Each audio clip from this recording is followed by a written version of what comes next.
Deus nunca abandona os seus, nem no vale, nem na prisão, nem em qualquer outro lugar que se sinta vazio, mas quando o mundo inteiro se vira contra você, o céu continua de pé ao seu lado, a presença de Deus continua de pé ao seu lado. Quando Elias entrou naquela caverna dizendo que era o fim da sua vida, o fim da sua jornada, o fim do seu ministério, o fim do seu chamado, Deus está lá dentro falando com ele: o que tu tá fazendo aqui dentro?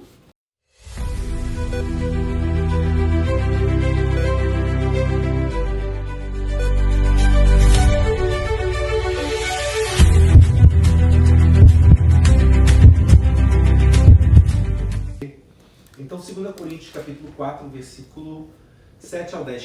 Quem pode ler? Quem pode ler aí para... Amém. Glória a Deus. Temos, porém, este tesouro em vaso de barro, para que a excelência do poder seja de Deus e não de nós. Amém. Em tudo somos atribulados, porém não angustiados, perplexos, porém não desanimados, perseguidos, porém não desamparados, Aleluia. Abatidos, porém não destruídos, levando sempre no corpo o morrer de Jesus, para que também a sua vida se manifeste em nosso corpo. Amém?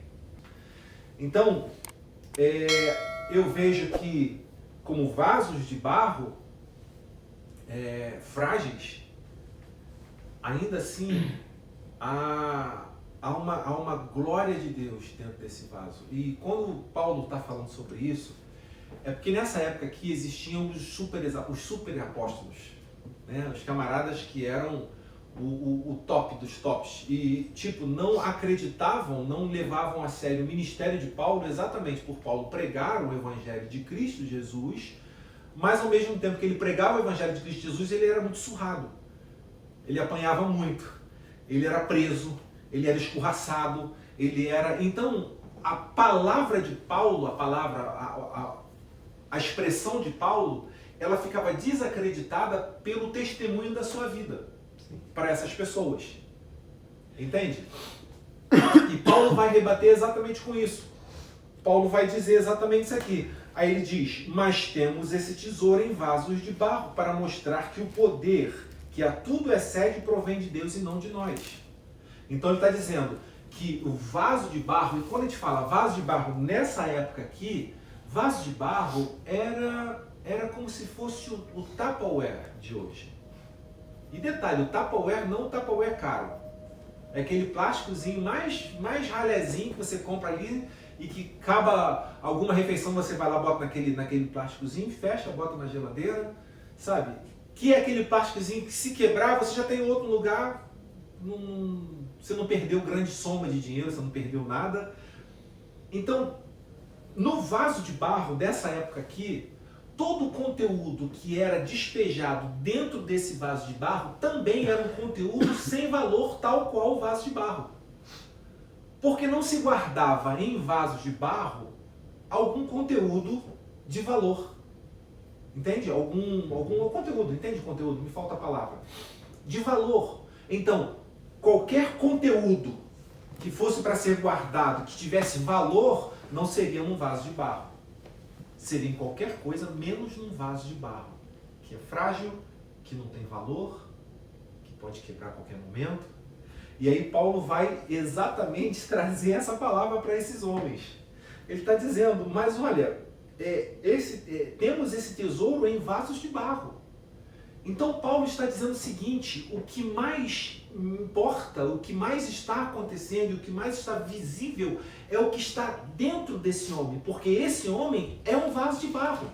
Ele está dizendo: eu reconheço que eu não sou nada, eu reconheço que eu sou frágil, eu reconheço que eu sou, talvez, humanamente falando, descartável, que hoje existe e amanhã já não mais, que hoje nasceu, contou a sua história e que amanhã passou, morreu, não existe mais. Algo temporário, algo frágil. Como você falou assim, a semana eu estava com febre. E a gente percebe que a gente com febre já dá uma caída. E a gente percebe que nós somos frágeis de fato. Eu estava fazendo um pensamento esses dias que eu estava vendo umas fotos no celular e eu vi a foto da minha mãe aqui na Suíça. Passeando aqui na Suíça. Um vídeo, ela treinando com a Adriana. Treinando, levantando peso com a Adriana. E se você olhar a foto da minha mãe hoje, você vai falar, não é a mesma mulher. Não é a mesma mulher. E aí eu digo, meu Deus, como nós somos um piscar de olhos. Como nós somos falhos. Como nós somos pequenos. Como nós somos, sabe, fracos. Como nós somos vasos de barro. Mas o tema da mensagem hoje é exatamente essa. Ainda tem glória no cansaço. E eu quero discorrer um pouco sobre isso. E eu vou lendo o esboço e a gente vai conversando, ok? Então, mesmo cansados, ainda carregamos a glória de Deus. E Deus não remove vasos quebrados. Vasos quebrados, aos olhos de homens, são substituíveis. Deus não remove vasos quebrados. Deus não desiste, Deus não joga fora aquele que está momentaneamente passando por fase de estar quebrado, rachado ou cansado. E cansado às vezes, como o Edson falou, fisicamente, lá no trabalho, mas que também te chega à exaustão mentalmente e emocionalmente, né? Por causa que é muita cobrança. E a gente vai perceber que nossas forças às vezes se esvaem. Total, não é verdade? A gente percebe que nossas forças se esvaem. E detalhe, por vários motivos diferentes. Um se esvai por muito trabalho e o outro se esvai por não ter trabalho. Olha que loucura! Um se esvai porque a família está assim, o outro se esvai porque a família, um ente querido da família está em fase terminal de morte, mas o outro se esvai porque o outro não está em fase terminal de morte, mas essa parte da família está aprontando todas, que tira a gente do sério. Olha como é que nós somos. Mas Deus não remove esses vasos quebrados, amém? Tá dando para entender? Amém? Ele não rejeita corações rachados, ele habita. Ele habita. Porque ai de nós, se nós estivéssemos com corações rachados e não tivéssemos a misericórdia de Deus e a graça de Deus sobre as nossas vidas. Ele habita em nós. Então, essa palavra é para mim e para você. Que não tem o direito de parar, mas também não encontra forças para continuar. A gente não tem o direito de parar, de dizer eu não quero mais, eu desisto. Ah não, isso aqui não está legal para mim, aqui eu não concordo, eu não gosto disso, não gosto daquilo, não gosto daquilo outro. Ah, estou cansado disso. Mas a gente não tem o direito de parar. Né? Mas também a gente às vezes não encontra força para continuar. E eu coloquei, é para quem está vivendo a tensão entre ser forte por fora e frágil por dentro. E Paulo nos lembra, a glória no cansaço. Amém? A presença de Deus, a glória de Deus. E quando eu falo a glória no cansaço, eu falo assim, mas que glória? Essa presença máxima de Deus é o que brilha dentro de você. É o que faz com que eu e você, mesmo não enxergando o dia de amanhã, Ele faz por nós, que foi aquilo que eu escrevi, né, Karina, ontem para você. Sim. Que a gente às vezes está vivendo uma realidade. Que a gente está enxergando o aparente das nossas vidas, mas Deus tem a verdade dele para as nossas vidas. Então, mesmo no meio do cansaço, mesmo no meio da luta, mesmo no meio da peleja, mesmo no meio das suas interrogações, das suas incompreensões, das nossas, talvez até não aceitação de alguma coisa, há glória de Deus. Então o que nós temos que fazer? Nada. Porque um vaso é apenas um vaso e nunca deixará de ser um vaso. então o vaso não age por si só. É como a obra nunca vai dizer para o olheiro, por que me fizeste assim ou assim? É o olheiro que manda sobre o vaso que ele está fazendo. O vaso nunca vai perguntar ao olheiro, eu não queria que você tivesse feito essa aba aqui em mim. Porque ele não tem o direito em si. Mas o olheiro, aquele que faz, né, o que vai desenhando o barro a construir um vaso com as suas mãos, é ele que decide se a Sandra vai ser assim ou se a Sandra vai ser desse jeito. Glória a Deus. Então, para isso, eu quero trabalhar alguns pontos. O primeiro ponto que nós vamos trabalhar hoje é o paradoxo do vaso de barro, a fragilidade que carrega a glória. Então, é um paradoxo isso. São ideias opostas. É a fragilidade do vaso, mas que carrega a presença da glória de Deus. Amém. Esse é um paradoxo que a humanidade não explica. É um paradoxo que nós não vamos conseguir entender porque em homens tão falhos como eu, como você, possamos dizer, eu tenho a presença de Deus. Esse é um paradoxo. Porque nós não somos ninguém. Nós não representamos alguém com poder, com autoridade, aquela coisa toda. Amém? Mas a glória de Deus está lá. Seja bem-vinda. Não, fique à vontade, é um prazer. Então eu quero trabalhar com você agora aqui, nesse texto aqui, o versículo 7 mais uma vez, que eu vou ler para vocês, diz: mas temos esse tesouro em vasos de barro, para mostrar que o poder que a tudo excede provém de Deus e não de nós. Então, alguns pontos em cima disso que eu botei. Primeiro, o primeiro ponto, o vaso de barro é frágil, mas é escolhido. Meu Marcos, o vaso de barro é frágil, mas é escolhido. Isso muda tudo. Meu amor, nós somos frágeis, nós não somos melhores do que ninguém, nós não temos resposta para tudo. Nós às vezes estamos cansados, né, Karina? Nós às vezes estamos sem saber como que vamos fazer, como que vamos resolver. O vaso de barro é frágil, mas é escolhido, Milena. Ele te escolheu.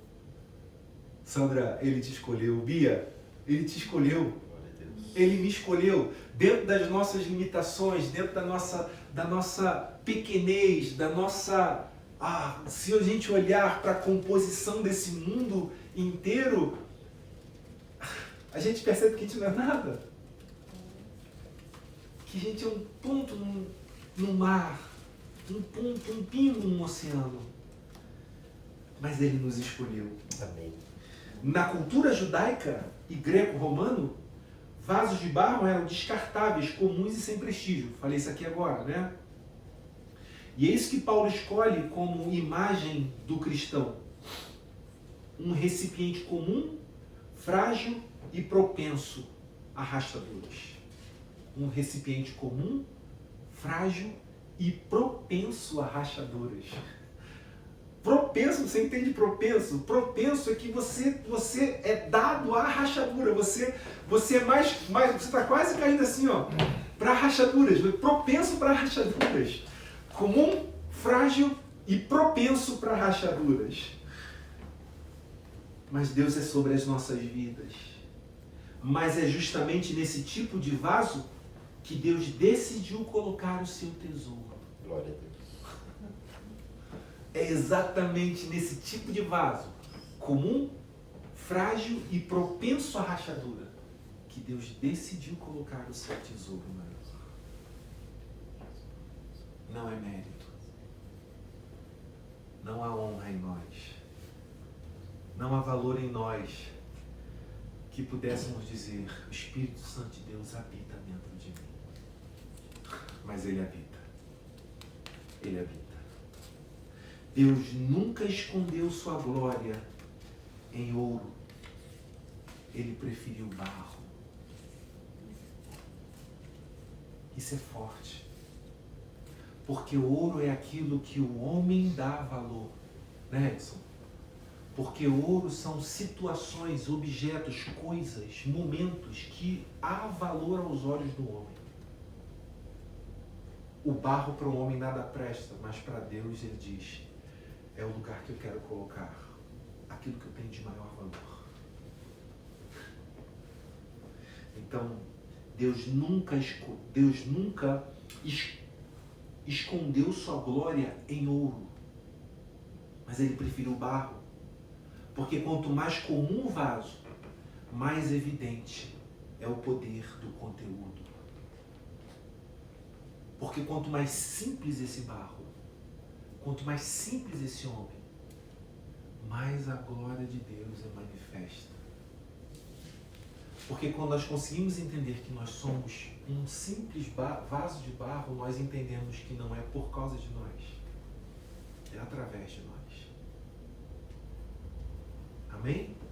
Amém? Amém. Então, o primeiro ponto que eu trabalhei com você aqui agora é o paradoxo do vaso de barro, né? A fragilidade que carrega a glória. Eu quero trabalhar um segundo ponto agora que fala: a pressão não é o fim, há um propósito no esgotamento. Eu sei que talvez isso aqui não seja uma partezinha legal, mas a pressão que você passa e eu e você passamos não é o fim. Há um propósito nesse esgotamento. Há um propósito. E eu vou lá no versículo 8 e 9, que diz assim: de todos os lados somos pressionados, mas não desanimados. Ficamos perplexos, mas não desesperados. Somos perseguidos, mas não abandonados. Abatidos, mas não destruídos. E eu quero, de todos os lados, né? Eu acabei de ler o texto, então ele fala, e Paulo abre aqui 4 tensões, 4 situações, cada uma com uma revelação espiritual para as nossas vidas. Quais são essas revelações, né? Então a primeira é pressionado, mas não desanimados. Eu vou falar sobre esses 4 pontos aqui de uma forma para ver se a gente consegue entender bem esse texto, né? Porque ele chega a ser até um pouco poético, né? Você não acha bonito? Eu acho bonito ler isso. Mas eu acho que eu não gosto de viver isso aqui, não.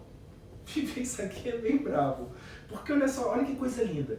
De todos os lados somos pressionados, mas não desanimados. Ficamos perplexos, mas não desesperados.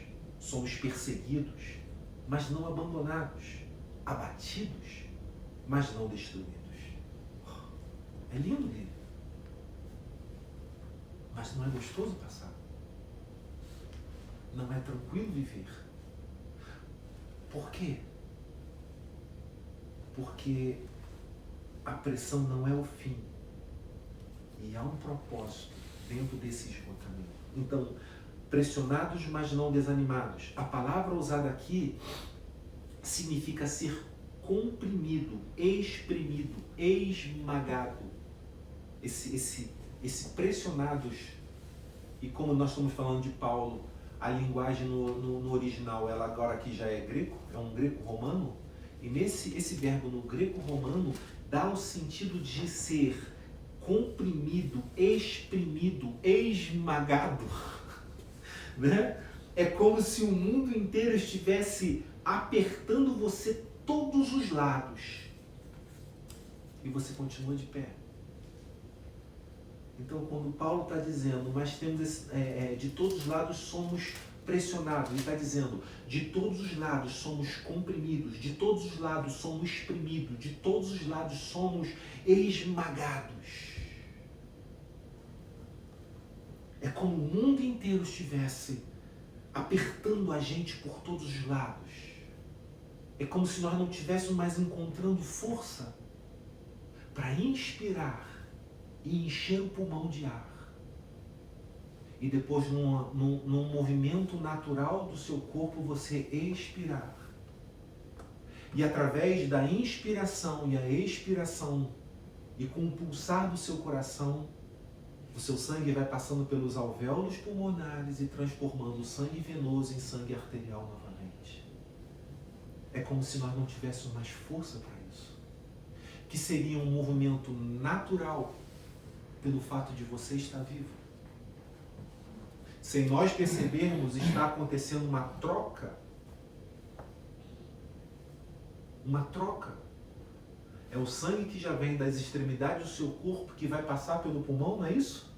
E que vai haver uma troca de gases, de gás carbônico vai ser expelido, o oxigênio que está entrando está transformando aquilo que era venoso em arterial, para quê? Para novamente, num novo ciclo, correr por todo o seu corpo e dessa forma manter a sua vida, sem que você perceba que tudo isso está acontecendo. Então, como Paulo está dizendo, nós podemos estar sendo esmagado, comprimido, exprimido. E Deus está dizendo, ainda assim, há um propósito em tudo isso que está acontecendo. E quando eu digo tudo isso está acontecendo, é que sem nós percebermos, há um testemunho sendo construído. Há uma vida sendo preparada. Há algo sendo montado por Deus, para que na hora certa as rachaduras desse vaso, que vai ser para os homens descartáveis, é para onde exatamente, pelas brechas da rachadura, onde a glória de Deus, a luz de Deus se manifesta a outros homens. Está dando para entender? Então a gente tem que ficar ciente, claro, de que as dificuldades que passamos não é para envergonhar o nome do Senhor, mas é para preparar o vaso, é para preparar o homem na disposição e no tempo certo do que ele quer fazer. Você pode dizer amém por isso? Amém. Glória a Deus. Então, pressão não é sinal de abandono, é sinal de movimento. Pressão não é sinal de abandono, é sinal de movimento. As coisas estão acontecendo. Nós não estamos enxergando, mas estão acontecendo. O vaso é pressionado porque ainda está carregando algo precioso. Há situações que você e eu somos pressionados, porque há algo precioso dentro de nós e que vai precisar sair e que vai precisar transbordar. Se você pensar exatamente na igreja de Atos dos Apóstolos, logo ali no capítulo 1, capítulo 2, 3, é uma igreja tão perfeitinha, tão bacana, tão legal, que todo mundo, né, Edson? Todo mundo tinha entendido o propósito, todo mundo com o mesmo coração, o mesmo pensamento, todo mundo com o mesmo espírito, não havia necessitado, não havia pessoas carentes, e quando acontecia isso, um vinha lá e ajudava, tal. Cara, era a igreja padrão, e que podia ficar estabelecida ali em Atos dos Apóstolos, como a igreja modelo. Sabe o que acontece? Deus permite que venha uma grande perseguição sobre essa igreja. Talvez a gente poderia não entender, mas por que se a coisa anda tão certinho? Por que as coisas têm que ser dessa forma? Porque uma igreja que se reúne, mas que não se reúne para comer a sua própria ceia, né? Como a gente falou um tempo atrás, eles não se reuniam para comer a sua própria ceia, eles não iam para um encontro, para a koinonia, como o Edson fala muito, para a koinonia, que é o prazer de estar junto. Eles iam exatamente porque tinham prazer de estar junto e adorar a Deus. Eles não olhavam para si, olhavam para o próximo. E aí Deus permite uma perseguição sobre essa igreja. Ou seja, esse vaso igreja, deu para entender? Esse vaso igreja estava perfeitinho demais. Estava bonito demais, Bia. Estava bem enfeitadinho, estava bem, sabe, ornamentado, tudo muito lindinho, tudo tal. O Senhor permite que essa igreja sofra uma perseguição dura. Em outras palavras, estava dizendo, eu preciso que esse vaso também saiba o que é ser rachado. Porque foi exatamente na perseguição que nós vamos ter lá no princípio da igreja algo chamado sobre diáspora. O que era diáspora? A diáspora era, por causa da perseguição, os cristãos já não ficavam mais em Jerusalém, eles começaram a fazer o quê? Pum! fugir da perseguição. Só que eles não estavam fugindo, na cabeça deles estavam indo embora da perseguição. Eles já tinham sido marcados, eles já tinham sido vasos cheios com um conteúdo mais precioso que um ser humano pode ter na face da terra. Eles já tinham o Espírito de Deus. O Espírito Santo já vinha sobre a vida deles. Eles já haviam sido cheios do Espírito Santo de Deus. E agora, Karina, onde quer que eles estivessem, eles já não seriam mais o mesmo de antes. O testemunho já era verdade. O vaso havia sido rachado. Amém? Entenda comigo. Há um propósito no esgotamento também. Há um propósito nesse tempo de dificuldade. Há um propósito de Deus. Amém? Amém. Então, estamos entendendo? E eu botei, se você sente pressão por todos os lados, talvez seja porque o céu ainda está te usando ou queira te usar por todos os lados. Segundo ponto, perplexo, mas não desesperados. E perplexos é uma expressão de surpresa. Ele ficou perplexo com a chegada da Milena. Ele ficou, né? Perplexo.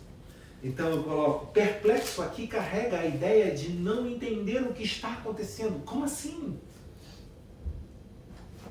Como assim, Bia? Estou perplexo com isso. Como assim, Sandra? Né? É estar no meio dessa vida, desse ministério, dessa caminhada, no meio da luta e dizer, Deus, eu não estou entendendo nada. Você já falou isso alguma vez? Já falou? O que está acontecendo? Só, gente, daqui para cá, todo mundo, só a Milena aqui não, porque a Milena já falou isso também, Milena? Todo mundo já falou isso, gente. Fala, Deus, eu não estou entendendo nada. Por que isso está acontecendo? Por que, se eu estou fazendo parte da igreja, se eu tenho caminhado, se eu tenho orado, se eu tenho lido, se eu tenho jejuado, se eu tenho estado em comunhão com os amigos, se eu tenho olhado para o próximo, se eu tenho... Por que isso está acontecendo? A ideia que nós temos, humanamente falando, é que se eu estou fazendo tudo certo, eu quero que tudo certo aconteça também para mim, amém? Só que o que é tudo certo para você e o que é tudo certo para Deus? Duas óticas diferentes, e que vão dar em dois caminhos diferentes. Porque o meu caminho do tudo certo quer dizer que vai cada vez mais eu vou ornamentar esse barro, esse vaso. Eu vou a cada momento, amor, eu e você vamos a cada momento tentar melhorar esse vaso. Por quê? Porque eu não quero por vontade própria ser esmagado. As outras coisas que eu escrevi aqui que eu esqueci. Espremido, não é? Eu não quero. Você quer por vontade própria fazer isso? Não quero. Então a minha ótica do tudo certo é ornamentar a minha vida, eu cada vez estar melhor, eu cada vez pensar algo melhor para mim, para minha família, para minha casa, não pensamentos de mal. Mas aos olhos de Deus, Ele só vai fazer com que a glória dele, através da sua vida, Ramon, seja uma expressão da glória dele quando Ele te amassar. Quando Ele me amassar. Quando Ele fizer nós passarmos por essa moenda, por essa máquina de Deus de formação de novo homem e nova mulher. Por isso temos que passar pela casa do oleiro. Exatamente. E não tem como não passar. Porque muitas vezes os vasos, eles têm que ser quebrados, rachados, porque muitos vasos, hoje em dia, se vangloriam. Sim. Mesmo que a excelência esteja dentro desse vaso, mas o vaso eu sou aquele que carrega a presença. Não, o vaso ele tem que sempre estar abaixo. E não tem jeito desse vaso não passar. Porque em dado momento, em tempo certo, esse que diz eu sou alguma coisa, ele vai perceber que ele não é nada. A gente teve um exemplo agora há pouco tempo, dentro das redes sociais, de alguém que se achava muita coisa e falou assim, ó, eu olhei, eu me achava bom demais, eu me achava assim, assim, assim, assado, e Deus me quebrou. Não tem como fugir. Porque, primeiro, um vaso nunca cria-se a si só. Se um vaso existe, é porque Deus criou. não é a teoria do Big Bang. Não existe para mim. Que é a explosão de átomos, e através da explosão de átomos todas as coisas começaram a ser realizadas e feitas, e também para mim não é a teoria da evolução, que nós viemos do macaco. Ou seja, assim como Deus criou todas as coisas através da sua palavra, do seu poder, Marcos, Deus criou você. E vamos ser levados à casa do oleiro. Vamos ser levados à casa do oleiro. Amém? E preste atenção numa coisa que todos passarão pela casa do oleiro. E muitos serão rejeitados, mas passaram pela casa do oleiro. Oleiro. Está dando para entender isso? Muitos serão rejeitados. Muitos conhecerão a morte eterna, mas não deixarão de passar pela casa do oleiro. Vão passar diante do Senhor todos os homens, todas as criaturas.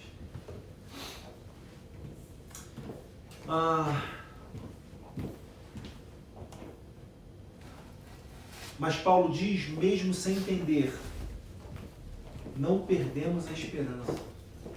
Mesmo sem a gente dizer, o que está acontecendo? A gente não pode perder a esperança. Por quê? Porque a fé não precisa de explicação, ela precisa de convicção. Né, amigo? A fé não precisa de explicação. É convicção. Então, todas as vezes que nós tentarmos explicar a fé para alguma pessoa, algum ser humano, nós não vamos conseguir êxito.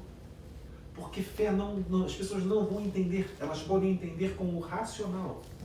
Compreender frases, compreender de forma cognitiva o que significa a sua explicação. Mas viver isso é convicção. Você acredita e ponto. Mesmo que tudo esteja dizendo ao contrário. Amém? Amém? E eu botei, você não pode entender os caminhos de Deus, mas pode confiar nos passos dele. Amém? Fé não é entender tudo, é continuar mesmo quando não entendemos nada.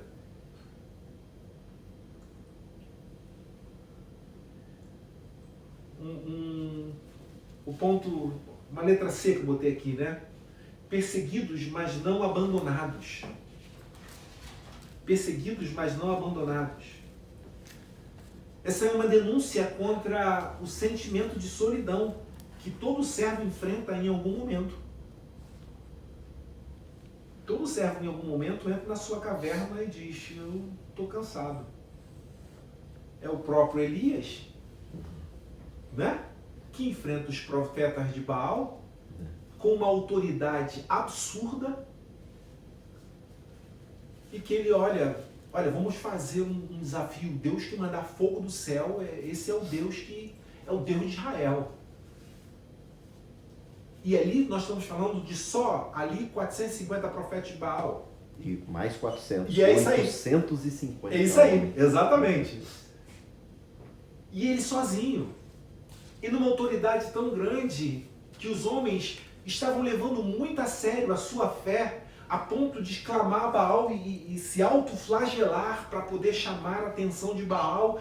E ele está dizendo, clama mais alto, talvez ele esteja ocupado fazendo alguma coisa, chama mais alto, acho que Baal ainda não ouviu. E quando chegou a vez dele, ele prepara o altar do Senhor, traz a oferta do Senhor, e depois ainda fala, faça o seguinte, está muito tranquilo, faça um rego. Um rego é um canal, vamos dizer, um canal de água em volta do altar. Ele enche aquilo de água, ensopa a sua oferta. Esse lugar aqui está cheio, está tudo cheio de água. Ou seja, todas as coisas dizendo que o fogo não vai pegar. Mas aquele era o sacrifício maior, a água, porque há 3 anos não chovia. A água boa? Eita, muito boa essa aí, hein? A água foi o maior sacrifício do povo naquele momento. É bom pensar nisso. E aí, ele fala, Senhor, para que tu saiba que tu é o Senhor, manda fogo do céu e consome isso tudo. O que aconteceu? Deus mandou o fogo do céu. Consumiu tudo. Consumiu o altar, a água, a oferta, consumiu tudo. Resumindo, que eu não quero ficar nesse pedaço aqui. Eu só quero dizer que um homem que fez e agiu com autoridade tamanha naquele momento também foi exposto ao seu cansaço. E quando Jezabel ficou sabendo do que ele fez, Jezabel lançou uma palavra de ameaça: façam-me assim e assim, os deuses, se amanhã você não estiver morto. Quando ele ouve isso, ele vai para o deserto. Em outras palavras, ele está tão cansado que ele está pedindo a Deus para tirar a sua vida. Senhor, eu estou cansado, me leva, eu estou... E ele vai e entra numa caverna e fica numa caverna. Ou seja, o que eu quero mostrar aqui? Perseguidos, mas não abandonados. Essa é uma denúncia contra o sentimento de solidão. Você pode estar sendo ignorado, caluniado, criticado, esquecido, mas Paulo diz, mesmo quando você se sente sozinho, você não está. Deus nunca abandona os seus, nem no vale, nem na prisão, nem em qualquer outro lugar que se sinta vazio, mas quando o mundo inteiro se vira contra você, o céu continua de pé ao seu lado, a presença de Deus continua de pé ao seu lado. Quando Elias entrou naquela caverna dizendo que era o fim da sua vida, o fim da sua jornada, o fim do seu ministério, o fim do seu chamado, Deus está lá dentro falando com ele: o que tu está fazendo aqui dentro? Senhor, eu estou cansado, Senhor, volta porque eu não terminei. Volta a fazer aquilo que você tem que fazer, porque eu não acabei de fazer através da sua vida. Ainda há o que ser feito por vasos que estejam rachados. Ainda há o que ser feito por vasos simples, mas que carregam o valor precioso desse mundo. Talvez eu e você possamos estar no momento da caverna. Talvez eu e você possamos estar no momento, talvez, de desafiar os profetas na autoridade, na unção. Mas isso não exime, não exclui de nós a possibilidade de estarmos vivendo tempos de baixa também. Que para nós é baixa, mas para Deus continua sendo contínuo e permanente. Não há variação de forma de agir de Deus sobre as nossas vidas. Não há um Deus que hoje está fazendo bem e amanhã está fazendo mal. Aos nossos olhos parece bem e mal, mas aos olhos de Deus todas as coisas cooperam para o bem daqueles que amam o Senhor, que caminham segundo o seu propósito. Então, nós nunca estamos sozinhos. Mesmo dentro da caverna, Deus nos enxerga lá. Aleluia! Glória a Deus. Uau! Um outro ponto para a gente fechar esse versículo. Abatidos, mas não destruídos. Abatido é literalmente ser derrubado no chão. Mas Paulo afirma, mesmo no chão, ainda não fomos destruídos. Mesmo no chão, ainda não fomos destruídos. E eu coloquei, você pode estar caído, mas ainda não foi vencido. Você pode estar de joelhos, mas ainda está respirando. Amém? Mas ainda estamos respirando. Esse texto nos lembra que o cansaço é real, mas o fim não chegou. Glória a Deus. O cansaço é real, amém? Isso aqui eu não preciso nem falar muito, né? Porque a gente sabe isso. A gente sabe disso. A vida cristã não é feita só de vitórias, como a gente muito ouve por aí, né? Ei, irmão, tudo bem? É só vitória. E a gente vai com esse jargão de crente, só vitória, e eu não sei onde está esse negócio de só vitória. Alguém conhece isso, sabe disso? Ok, mas não é só vitória. Se você está dizendo que dias melhores virão, quer dizer que os dias agora não estão tão bom. Não é verdade? Mas também, a vida do cristão não é só vitória, mas também de quedas que não nos matam. Mas Deus ainda tem plano para vasos que talvez estejam caídos agora. Amém? Amém. Glória a Deus. Vamos para o terceiro ponto? Fechei aqui esse versículo, vamos para um terceiro ponto? Que que é o versículo 10, eu termino nesse versículo aqui. Versículo, terceiro ponto. O morrer que produz vida. O Cristo que aparece nas rachaduras. Isso aqui, esse último aqui é top. O morrer que produz vida. O Cristo que aparece nas rachaduras. E antes de ler esse pedacinho aqui, esse conjugado que eu estou fazendo aqui, eu quero dizer o seguinte: rachaduras para homem é defeito, rachaduras para Deus é meio pela glória se manifesta. Glória a Deus. Um vaso para homem rachado é um vaso que pode ser descartado, não presta mais. Um vaso rachado para Deus é esse vaso que Ele quer usar. Por quê? Não sei, gente. É por isso que Ele diz que Ele escolhe os loucos para confundir os sábios. Ele escolheu as coisas loucas desse mundo para confundir os sábios. Ou seja, Ele pegou vasos totalmente rachados, totalmente quebrados, que a sociedade não dava mais nada, e Ele gerou testemunho. Porque Ele transformou essas vidas com as suas rachaduras. Entenda, se não houver rachadura, não há brilho. A luz fica retida. Deu para entender? Se não houver marcas, se não houver uma estrada, se não houver uma história com Deus, a gente não consegue expressar quem somos, a natureza que nós somos. As experiências fazem parte da nossa vida. As alegrias fazem parte, as dores também fazem parte. A ideia é como nós vamos vivenciar as nossas mazelas, as nossas dificuldades e as nossas dores. Se eu permito que Deus me guie através do vale da sombra da morte, eu consigo atravessar os desafios da minha vida dizendo: Deus, eu sinto tudo que tenho que sentir nesse vale da sombra da morte. Mas eu não tenho medo. Mas a gente pode sentir angústia, pode sentir dor, pode sentir um aperto no coração, a gente pode sentir tudo, mas não temos medo. Em outras palavras, ele está dizendo: vai passar. Deus está sobre a minha vida. Vai passar. Só que é exatamente nesses vales que acontecem essas rachaduras, essas pequenas fissuras dentro da psique humana, dentro daquilo que nós entendemos por certo e errado. Deus quebra as nossas convicções. Entende? Deus quebra as nossas certezas. E começamos a perceber que a certeza que há dentro de nós, muitas vezes, é nada. É apenas uma constituição de valores que nós construímos durante a nossa vida inteira e queremos que isso seja a base para a nossa vida. E entenda que muitas vezes são valores bons, mas valores bons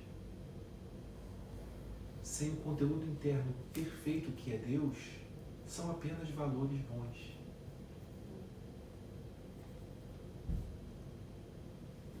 Então, nesse último ponto, eu quero trabalhar os pontos.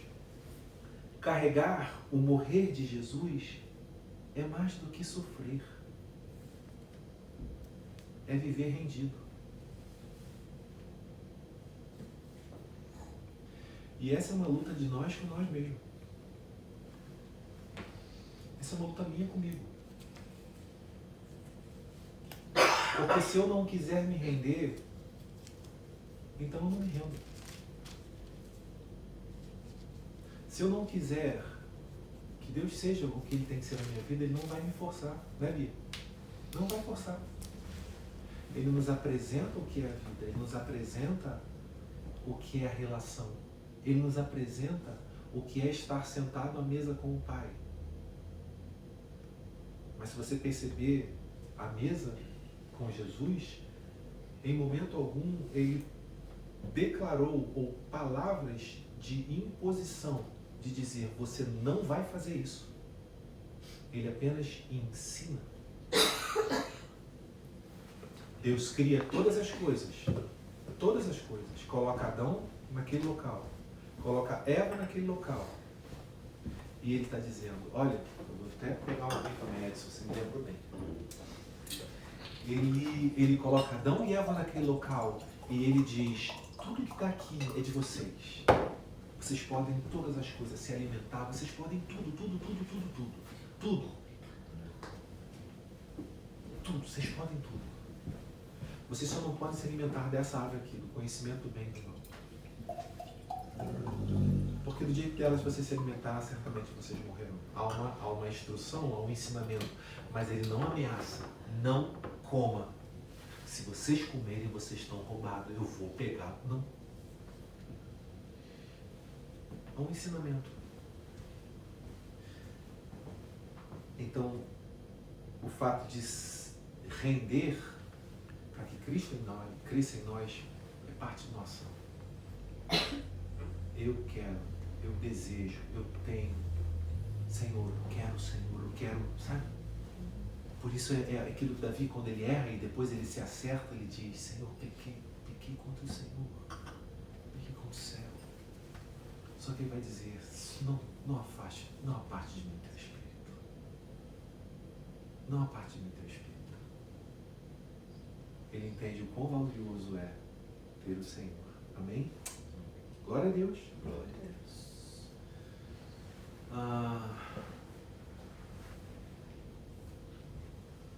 Paulo está falando das aflições externas, ele está dizendo que a vida cristã é uma constante entrega, como nós falamos agora, amém? E cada vez que dizemos não para a carne, sim para a cruz, sim para a missão, estamos carregando o morrer de Jesus. É uma decisão nossa. É uma decisão.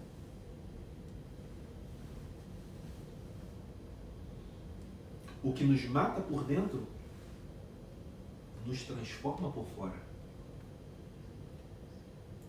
Deu para entender isso? Isso é forte e pesado. O que nos mata por dentro, nos transforma por fora. E quando eu digo nos mata por dentro, é a morte do seu eu, do seu ego, da sua vontade, do seu poder de decisão. E quando isso acontece, inevitavelmente o seu exterior ele é transformado. As suas decisões são transformadas. A glória de Deus aparece em quem morreu para si mesmo. A glória de Deus aparece em quem morreu para si mesmo. Um segundo ponto, quanto mais vaso morre, quanto mais o vaso morre, mais a glória se manifesta.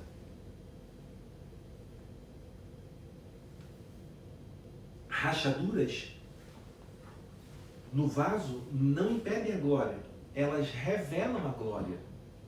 Deu para entender? A rachadura no vaso para um conteúdo comum é ruim porque o conteúdo é desperdiçado.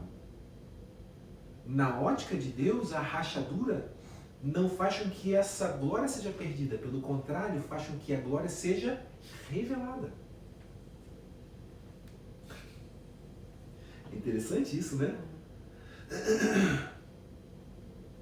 Se tudo estivesse perfeito, as pessoas veriam você. Lembra que eu te falei que nós queremos, na verdade, a gente quer ser vaso bem ornamentado? Então, por isso que eu digo, se tudo estiver perfeito, as pessoas vão ver a gente. Se tudo estiver perfeito, as pessoas veriam você. Mas como está rachado, eles veem o que está dentro de você. Glória a Deus. Não é? Porque pensa, se tudo estiver perfeitinho, organizadinho, tá um vasinho bonitinho, pintadinho, elas estão vendo a gente. As boas obras. E olha que interessante, que eu vou amarrar isso agora num grupo de cristãos que aproximam-se do Senhor, e eles estão dizendo, Senhor, em teu nome pregamos, em teu nome falamos em outras línguas, em teu nome expulsamos demônios, em teu nome ajudamos outras pessoas, em teu nome, tudo perfeito. Eu não, Edson? Tudo perfeito. Eles fizeram tudo o que tinha que fazer. Olha que coisa interessante. Eles pregaram, eles expulsaram demônios, curaram enfermos, ajudaram os pobres, eles fizeram tudo. Tudo que a cartilha diz. Sabe o que o Senhor diz para eles? O quê? A aparta-te de mim porque eu não conheço vocês. Mas como pode isso, Milena? Se eles fizeram tudo certinho, se eles fizeram a coisa toda direitinha, toda correta, tudo perfeitinho, como é que o Senhor pode ter falado, eu não conheço vocês? Porque o que eles estavam fazendo estava transparecendo eles. A glória era para eles. O fundamento era para eles. O holofote era para eles. Pode falar? Fala alto. E acontecia porque é o nome de Jesus que tem poder. Sim. Só que essas pessoas não tinham relacionamentos com Deus. Não tinha, fazia a obra, mas nem se relacionava. E boa, eu vou pegar esse teu gancho aí que foi muito bom. Boa porque acontece, há um momento que Jesus reúne com os seus discípulos estão dizendo assim, Senhor, eles estão lá curando enfermos, curando demônio e tal, aquela coisa toda, curando demônio. Essa foi boa. Eles estão até curando demônio. Eles estão lá curando enfermo, pregando tal. O que é que a gente manda eles parar? O que Jesus fala? Não, ninguém expulsa demônio por outro nome, senão por mim. Então, deixa eles fazerem. Então, de fato, a questão toda realmente, eles fizeram tudo o que a cartilha mandava e estavam curando realmente enfermo. Em seu próprio nome. Sim, só que em seu próprio nome. Ou seja, a glória para eles. Tá dando para entender isso? Sim ou não, gente? Sim, glória a Deus. Então, a rachadura é necessária. O que é a rachadura? É o processo que Deus vai trabalhar em mim e você, que nós não compreendemos o porquê, Sandra, muitas vezes o porquê, mas vai fazer com que a obra que você faça, você entenda que eu e você somos apenas vasos rachados nas mãos do Senhor, que não tem condições alguma de guardar aquilo que seria valioso. Mas aquilo que é valioso para as nossas vidas, Deus fez com que entendêssemos que era necessário morrer o que era valioso para nós, para que a glória dele se manifestasse a partir de nós. Então agora eu entendo que as rachaduras que a minha vida, ao longo da minha vida foram acontecendo, agora eu consigo compreender que é através dessas rachaduras que me mostram que eu sou um homem simples, que a glória de Deus brilha. Glória a Deus. Então agora eu entendi. Não é por causa de você. Não é por causa de mim. Não é. E muitas vezes por causa dessa ação, desse poder de Deus, Deus vai colocar espinhos na carne. Porque Paulo fala, para que eu não me ensoberbecesse com a grandeza da revelação. Em outras palavras, Paulo está dizendo, para que eu não me tornasse um vaso bonito e bem ornamentado, Deus colocou em mim um espinho na carne. O que é esse espinho na carne? É um espinho, ou seja, é uma situação, é uma provação, é uma prova que Paulo passa constantemente, que faz com que ele não se ensoberbeça, que ele não se cresça, não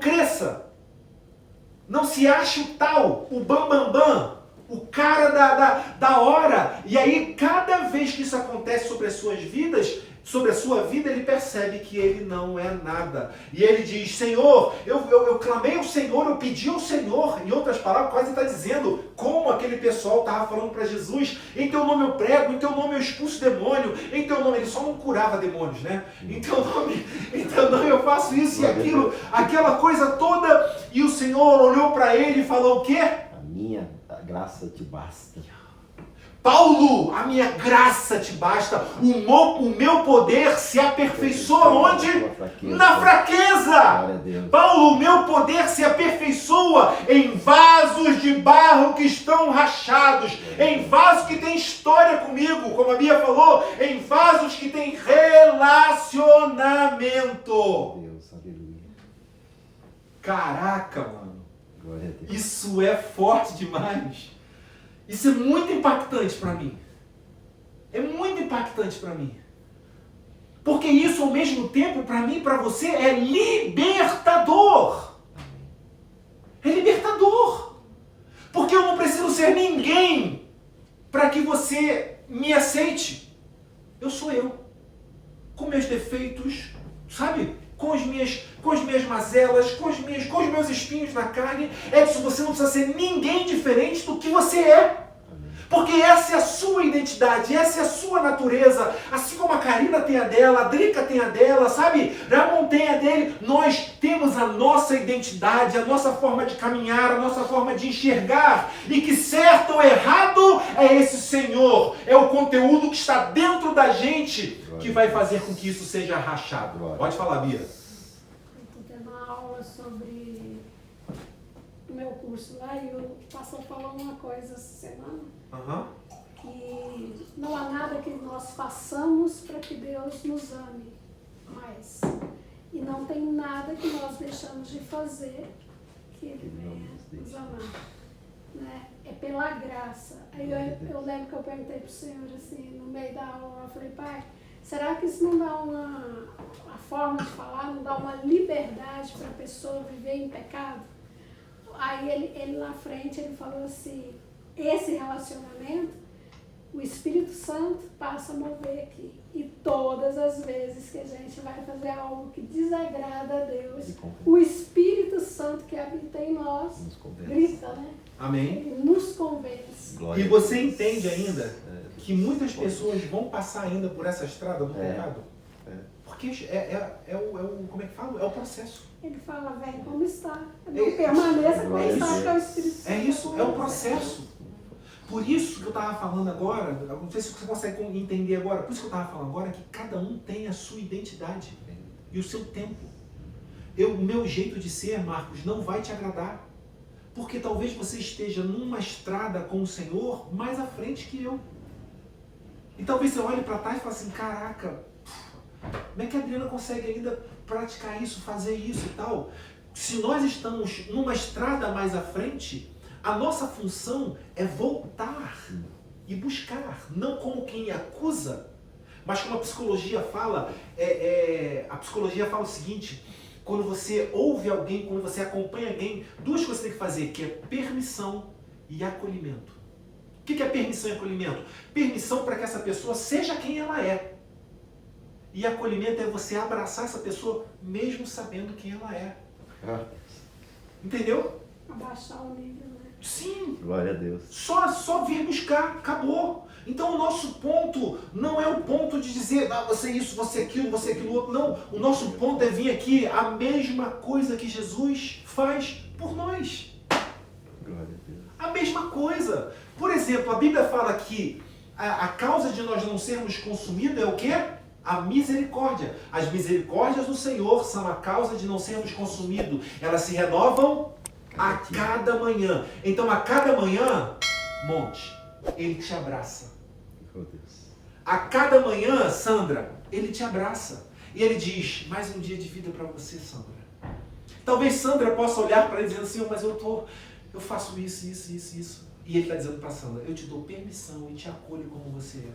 Porque é no processo da sua vida que eu vou fazer devagarzinho. Entende? Que Deus maravilhoso, não? Ele me atura. Ele me atura, ele me atura, Bia, ele me atura. Amém. E o lindo é que ele trabalha em doses homeopáticas. Sim. Ele não trabalha, se você tem uma enfermidade, você vai, toma uma bezetacil, a sua dor de garganta vai embora. Ele não, ele trabalha no problema. Isso aí. Step by step. Ele vai Step by step, ó. trabalhando até a gente adquirir o caráter de Cristo. Glória a Deus. Quando chegarmos nessa altura. Meu amor, Bye, bye. pode me ajudar?